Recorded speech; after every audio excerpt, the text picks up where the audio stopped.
say, wow. Jay, it's only week 2, and NFL quarterbacks are dropping like flies. I don't know what's going on. The 49ers have their own injury problems, of course. They are numerous. But listen to this. You were saying Joe Burrow, maybe he's going to go off this week. Joe Burrow now is going to miss 3 months after toe surgery.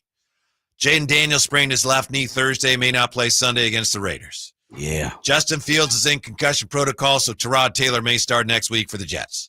J.J. McCarthy sprained his ankle last night, expected to miss 2 to 4 weeks for the Vikings. Yeah. But Kyle Shanahan said yesterday after the game that Brock Purdy may play Sunday against Arizona. I don't believe it. Yeah, I was gonna get into that. Maybe that's just Kyle, giving the Arizona Cardinals a little something extra to think about. And maybe this is something he's going to do until Brock's back. Maybe every week he'll be, I think he could be back. Do you think the way Mac Jones played yesterday, does it make you as a 49er fan any less anxious about Brock Purdy being out? Are you feeling like, when Brock's back, that's great, but I think we're good? Are you feeling that kind of comfort in Mac Jones? No, because he's a backup quarterback. I think we are we're secure in the fact that we should be in every single game. Yeah. Even with Brock Purdy on this roster, I wasn't expecting to walk in nobody's house and blow anybody out. Even New Orleans? Yeah, nah, not at all. Because we still, up to this point, we really didn't know. And let's just go back 2 weeks ago. We didn't know who was catching the ball. We didn't know who was going to be on the field. We had 2, 3, 4, 5 rookies on the defense we had questions about. Right. And 1 week in Seattle doesn't answer all them questions. And you're right. And also, just going back to last Friday, there were a number of guys we didn't know if they were going to play. Trent Williams. Jennings and Trent Williams. Yeah, absolutely. Yeah. So my quarrels haven't been answered for the whole season. And if yours, if you part of the faithful has, then more power to you. I consistently keep on saying, and I'm just keeping it real here, I consistently keep saying that the 49ers should be a playoff team. When they get to the playoffs, we'll have a conversation. Now, that's a long road. I mean, a long time down the road. Mm-hmm. But also, I think, and you can attest to this, I've been the first person to say, I truly believe the Brock Purdy's, the CMCs, the Trent Williams, and both, like George Kittle's, all these guys are going to miss some games. And you just rattled off a few quarterbacks already, a handful of quarterbacks who are getting ready to be hurt. So I expected Mac Jones to play 1 or 2 games. I don't expect Mac Jones to throw for 300 yards every single game because he's a backup quarterback for a reason. Now, if he goes out there and says, as I always say, prove me wrong, then I'll have something to talk about after 2, 3, 4 weeks if he plays that long. Mm-hmm. I feel the same way that I felt going into it. I don't think Mac Jones is a horrific quarterback. I don't think he's a top flight quarterback. I think he's right in the middle. He played a good game. Some people would say great. He did enough for this team to win. It was by the hair of their chinny chin chin. Yeah. It was right at the end. So it wasn't like he blew the Saints out. And so I expect the same type of play, a little less yards here and there, a little more yards here and there, 1 touchdown less, maybe 1 touchdown more, I think he's going to be pretty solid. I thought the 49ers were very fortunate yesterday. I thought a great example of that was the first possession where, Saints got the kickoff and they drove the ball and they were kind of slicing and dicing the 49er defense, but they ended up coming up short and missing a field goal. And it's like, and the 49ers dodged a bullet. They didn't play well in the first possession, but they were unscored upon. Yep. And they took advantage of the weaker opponent that they took on. It's interesting to me that I think expectations have been totally reset for the 49ers and for the fan base. It's not a bad thing. It's what happens when you win only 6 games. But a couple years ago, you know this, Jay, a lot of 49er fans, a lot of us, a couple years ago after a win like yesterday, we'd be saying, of course, right? Yeah. Of course. Yeah, it's supposed to be them. Almost like, we don't even want it. Right. We'll give it back. True. Instead, very true. yesterday you had fans, you had Kyle Shanahan, you had Fred Warner in tears. I mean, they were just so happy they won a football game. Right. And I think it's great now to have the expectations shifted and no longer are you the hunted. No longer is it if you win, it's a relief. And if you lose, it's a disaster. So I think that's beneficial to the mindset of the team.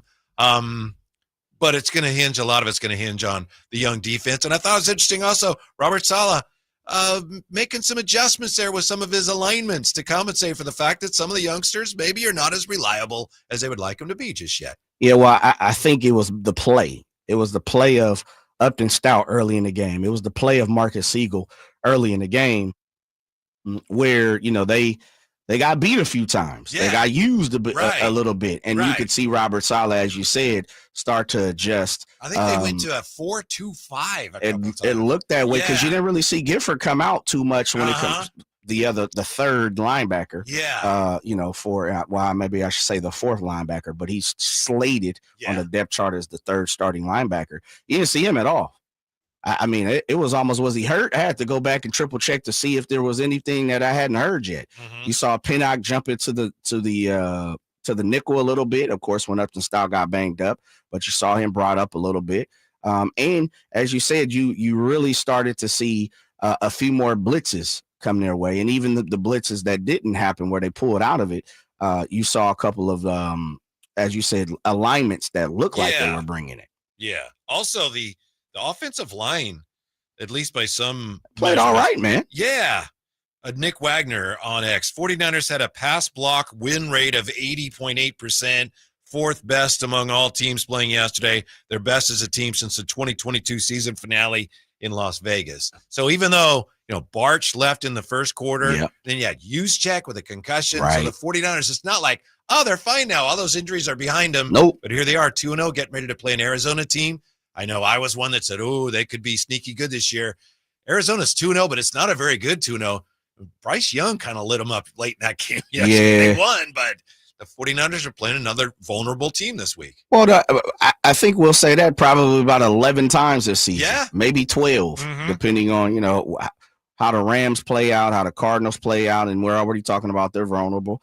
But, how Seattle plays. They played a good game. The Steelers gave them a cakewalk with a touchdown on the kickoff, which I thought really kind of, opened up that game. Can I tell you something about that, Jay? Yeah, go ahead. Sorry. I remember playing, I was on the Vallejo Vikings. We're playing Pop Warner. We're playing the Vallejo Rams. And I remember we kicked off. So I'm like 12 years old and we kick off. And the kickoff ends up landing at the 10-yard line or something. And the guys on the other team, they treated it like it was a punt. And they're looking at it. We fell on it and said live ball and we scored. I remember at that age, like 12, 13 years old, thinking, man, you got to know the rules. Got to know that. It happened in the NFL yesterday. I could not believe it.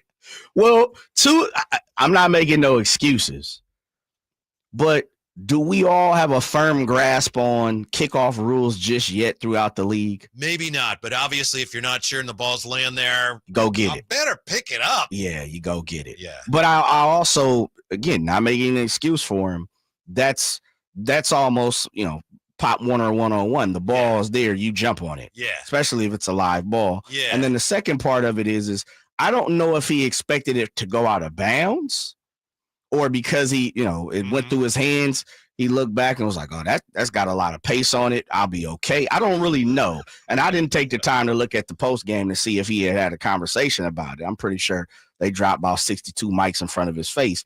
But you're right.